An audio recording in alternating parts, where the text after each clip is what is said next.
Bonjour, c'est Jules Lavie pour Code Source, le podcast d'actualité du Parisien.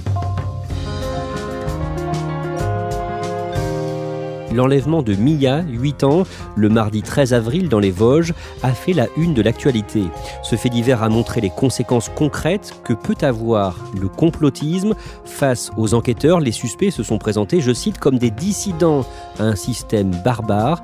Ils ont expliqué en résumé avoir voulu faire le bien en rendant une enfant à sa mère. Code Source a choisi de raconter cette affaire en 2 épisodes.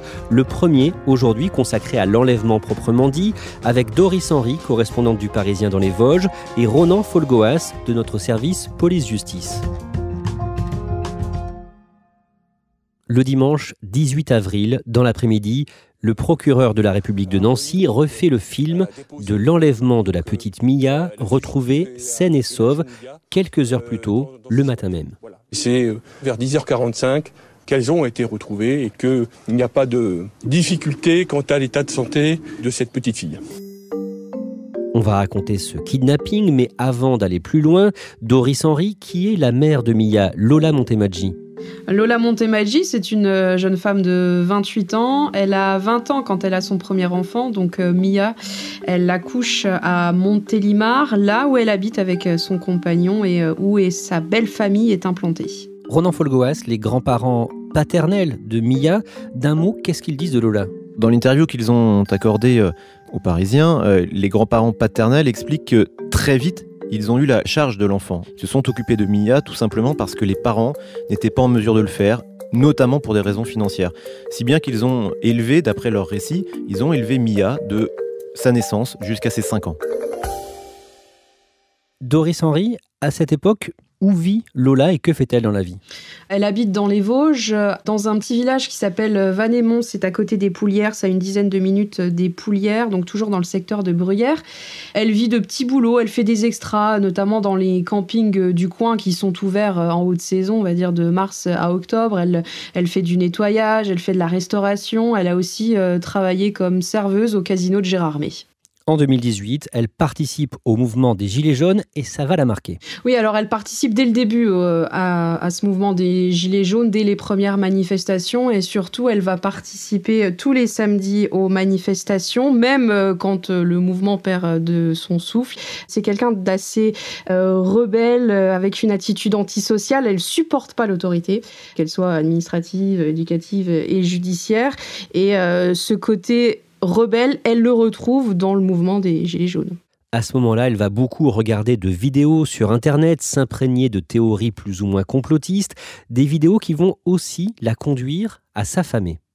Oui, elle se renseigne beaucoup sur la manière de se nourrir, sur sa nourriture. Elle a peur d'être empoisonnée par certains aliments. C'est une amie à elle qui me l'a affirmé. Cette amie a reçu des vidéos de Lola qui s'interrogeait sur certaines théories selon lesquelles certains aliments ne seraient pas bons pour la santé, jusqu'à se priver de ces aliments. Elle en a eu des maux d'estomac. C'est une femme assez grande, Lola Montemaggi. Elle mesure 1m70 et elle a pesé jusqu'à 40 kilos, selon son père aussi, qui expliquait qu'il avait dû l'amener aux urgences pour des maux d'estomac. Ronan Folgoas, sa fille, Mia, à quoi est-ce qu'elle ressemble ? Mia a 8 ans, elle mesure 1m30, elle a les yeux noirs, les cheveux longs et bruns avec une frange. Doris Henry, à partir de l'automne dernier, Lola Montemaggi ne cache pas qu'elle aimerait partir avec sa fille. Oui, elle veut partir en camping-car pour passer en dessous des radars de la société, c'est ce qu'elle dit, sans aucune contrainte, et c'est aussi pour ça qu'elle veut retirer sa fille de l'école. Au mois de décembre, Lola perd la garde de Mia. Elle perd la garde, elle n'aura plus le droit de la voir que 2 fois par mois au domicile de la grand-mère aux Poulières, mais sans être seule avec elle. Et les motifs sont assez flous encore à ce stade de l'enquête. On ne sait pas encore exactement pourquoi elle a perdu la garde de sa fille. À partir de là, Mia vit désormais chez sa grand-mère, la mère de Lola, dans le village des Poulières, dans les Vosges, à une 30aine de kilomètres d'Épinal. À quoi ressemble ce village et à quoi ressemble cette maison ? Alors, le village des Poulières, c'est un tout petit village, hein. Il y a 250 habitants. La maison, c'est une maison de famille, donc où habite Corinne, la grand-mère, avec son nouveau compagnon. La maison est plutôt à l'écart du village et c'est une ancienne maison qui a été rapidement rafraîchie, un jardin à l'avant, un terrain à l'arrière et la famille est installée depuis environ 4-5 ans. Ronan Folgoas, Lola est très choquée par la décision du juge des enfants et elle en parle sur Internet. Elle confie sa détresse à plusieurs internautes et notamment à un certain Bouga. C'est son surnom, il est domicilié dans le Doubs, c'est un quadragénaire. Il ne va jamais mettre les pieds dans les Vosges, mais il a ce rôle d'organisateur, de logisticien. Que se passe-t-il ensuite ? Il va ensuite fédérer autour de lui plusieurs personnes pour lancer une opération qu'ils vont baptiser Lima. Lima comme elle, l'initiale de Lola, et puis l'anagramme de Mia. Voilà, cette opération Lima va se monter.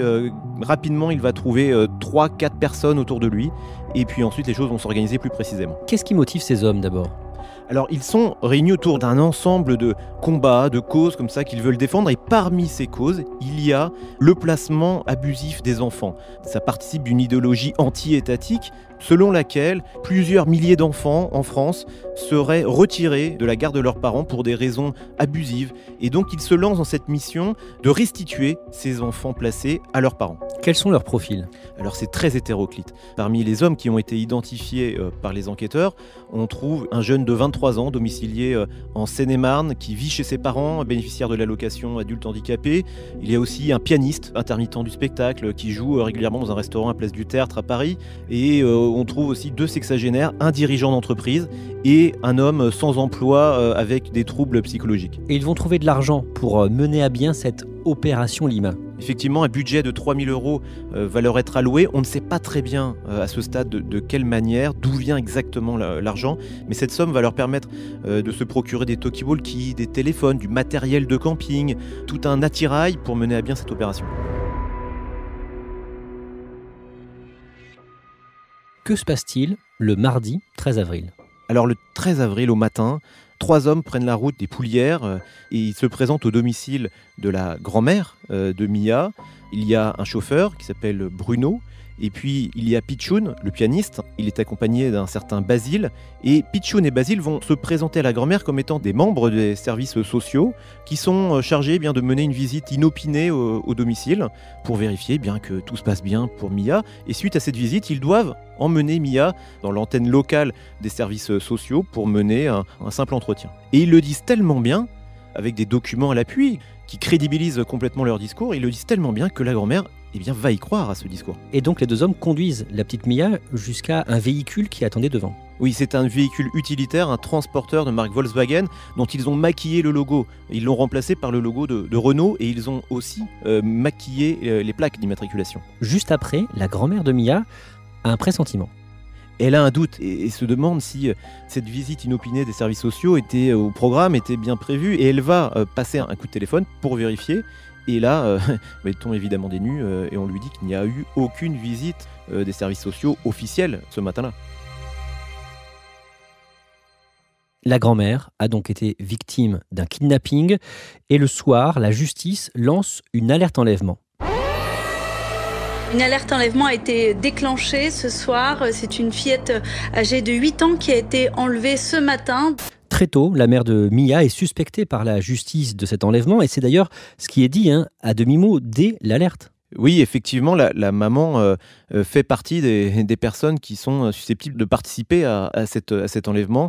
Les autorités savent très rapidement que la maman est en position délicate. Elle a perdu la garde de son enfant et ils supposent très rapidement qu'elle a voulu la récupérer. À ce moment-là, où les 3 hommes ont-ils emmené Mia ? À proximité immédiate du domicile de la grand-mère, c'est dans un village juste à côté, sur un parking, là où attend Lola, la maman, et un autre homme du commando de l'opération Lima. Doris Henry, vous, le mercredi pour Le Parisien, vous allez rencontrer la famille de Mia devant la maison de sa grand-mère dans la commune des Poulières. On imagine qu'ils sont inquiets ? Oui, forcément, et toute la famille qui fait corps dans la maison autour de la grand-mère, dans son domicile familial. Ça fait donc 24 heures que la petite a disparu. Alors ce jour-là, je parle à l'oncle de Mia par la fenêtre et l'entrevue est assez brève, mais on voit que son visage est très marqué et surtout, ils veulent avoir des nouvelles de la petite, surtout en bonne santé. Vous entrez aussi en contact avec l'actuel petit ami de Lola. Lui, qu'est-ce qu'il vous dit de tout ça ? On se parle par message. Une de ses phrases qui m'a marquée, c'est « Je n'ai plus confiance en personne ». On se parle 24 heures après les faits, 24 heures après l'enlèvement. Il me déclare aussi son amour. Il me dit « Lola et moi, on est très fusionnels. Elle me manque. J'espère qu'elle va vite revenir ». Ronan Folgoas, l'enquête va très vite. Dans la nuit de mercredi à jeudi, les hommes soupçonnés d'avoir enlevé Mia sont interpellés. 3 hommes, en effet, vont être interpellés en région parisienne. L'un notamment à Paris, dans le 19e arrondissement. Un autre au Lilas, en Seine-Saint-Denis. Et enfin le 3e en Seine-et-Marne. Est-ce que les enquêteurs trouvent des objets ou des éléments intéressants pendant les perquisitions ? Ah oui, très intéressant même. Ils vont découvrir notamment un sachet contenant une poudre blanche qui peut servir à fabriquer des explosifs. Ils étaient surveillés par le renseignement intérieur, la DGSI. Pourquoi ? Au moins 3 hommes étaient effectivement suivis par la DGSI dans le cadre d'une enquête préliminaire menée par le parquet national antiterroriste. Ces hommes sont soupçonnés de vouloir organiser des actions violentes contre des centres de vaccination et, d'après ce que l'on comprend, des établissements bancaires, des institutions publiques. Que disent-ils pendant leur garde à vue ? Au moins 3 des 4 hommes placés en garde à vue assument complètement leur implication dans le rapt de la fillette. Ils utilisent un langage militaire pour décrire une opération d'exfiltration. Ils assument complètement leur position. Ils se décrivent comme des dissidents, opposant à un système barbare. Doris Henry, les auteurs présumés de l'enlèvement, ont été interpellés, tout comme le fameux Bouga qui, lui, est resté à distance. Ils seront tous les 5 mis en examen pour enlèvement en bande organisée d'une mineure de moins de 15 ans et association de malfaiteurs. Mais à ce moment-là, on ne sait toujours pas où sont la mère et la fille. On imagine que sa famille, ses proches sont inquiets. L'oncle est très inquiet. Il n'y a toujours pas de nouvelles de la petite Mia. Ils espèrent qu'elle est toujours en vie. L'oncle, sur le ton de la colère, qui me dit aussi une phrase au sujet de Lola. Faut pas être clair dans sa tête pour faire une chose comme ça. Et puis, une amie de Lola que je contacte par message m'explique que Lola est allée dans l'extrême et qu'elle a peur que Lola se suicide avec la petite Mia. Le même jour, le père de Lola Montemaggi parle à la radio Vosges FM et ce qu'il dit est plutôt surprenant. Il reconnaît d'abord que Lola a pu se montrer violente dans le passé. Elle était en pleine souffrance, bien sûr, des fois il y a des gens qui souffrent et qui sont violents. Oui. Doris Henry, surtout, il soutient sa fille, Lola. Il dit qu'elle a raison d'avoir récupéré sa fille. C'est bien ce que tu as fait, ma fille, tu as protégé ta fille, c'est bien. La justice ferait mieux d'aller balayer un peu devant sa porte avant de traiter les autres de rapteurs d'enfants. Selon lui, les placements de l'aide sociale à l'enfance sont abusifs et il espère aussi, c'est ce qu'il a dit à un de nos confrères de BFM TV, il espère que Lola, avec cet enlèvement, devienne un modèle pour les autres familles, les autres parents qui sont privés de garde. Ronan Folgoas, le samedi 17 avril, dans la soirée, Lola et sa fille sont localisés par les enquêteurs. Les enquêteurs de la police fédérale suisse, qui est impliquée aussi dans l'affaire, vont effectivement avoir une information assez précise. Ils vont pouvoir localiser Lola et Mia dans un squat qui est situé sur la commune de Sainte-Croix, non loin de la frontière franco-suisse. Est-ce qu'on sait comment Lola et sa fille sont arrivées jusqu'ici ? L'enlèvement a lieu mardi 13 avril en fin de matinée. Lola et Mia sont conduites près de la frontière franco-suisse. Ensuite, elles sont accompagnées toujours par les hommes du commando Lima au cours d'une randonnée qui va durer à peu près 2 heures, le temps de passer la frontière. En passant sous les radars policiers, au cours de cette randonnée, les hommes se relaient pour porter la petite Mia.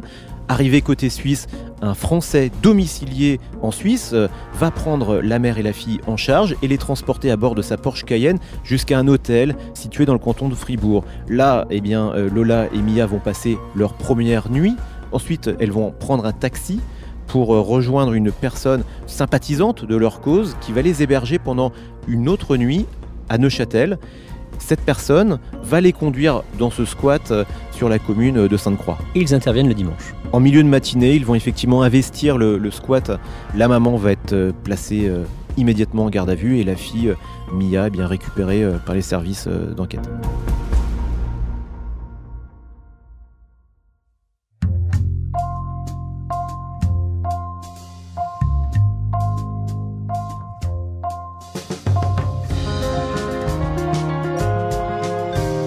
Merci à Doris Henry et Ronan Folgoas. Dans la deuxième partie de ce podcast, nous allons revenir en détail sur les motivations de cette opération Lima, sur les profils de ceux qui y ont participé. L'un d'entre eux a d'ailleurs parlé à l'un de nos journalistes, Jean-Michel Descugis, du service police-justice du Parisien, qui sera dans le prochain Code Source. Cet épisode a été produit par Raphaël Thomas, Thibault Lambert et Raphaël Pueyo.